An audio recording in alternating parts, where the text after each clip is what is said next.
বিপুল আসনে সারা বাংলাদেশের সরকার গঠনের পথে এই প্রথম মুহূর্তে উপজেলা সভাপতি চাকলাহাট ইউনিয়নের সাবেক আপনারা চুপ থাকেন কি চেয়ারম্যান জননেতা জনাব আবু দাউদ প্রধান, তিনি প্রথমেই যে কাজটি করেছেন বাংলাদেশ আওয়ামী লীগের প্রতি তথা আওয়ামী লীগের তৃণমূল পর্যায়ের নেতাকর্মীদের প্রাণের যে সংগঠন আমাদের চাকলাহাট ইউনিয়ন আওয়ামী লীগকে তিনি আজকে তালামুক্ত অবমুক্ত করেছেন। সেই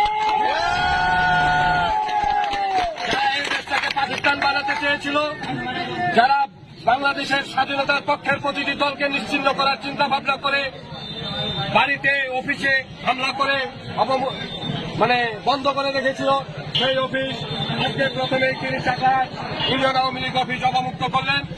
চাকলাহাট ইউনিয়ন আওয়ামী লীগ সহ সকল অঙ্গ সহযোগী সংগঠনের পক্ষ থেকে দিনের কাছে আমরা কৃতজ্ঞতা প্রকাশ করছি।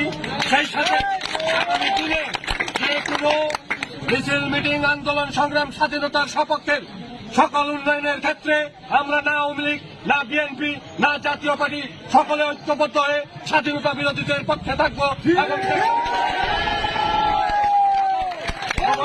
ঐক্যবদ্ধের ভিত্তিতে উন্নয়নমূলক ইউনিয়নের উন্নয়নের আহ্বান জানিয়ে আমি আমার কথা শেষ করছি। ধন্যবাদ সবাইকে।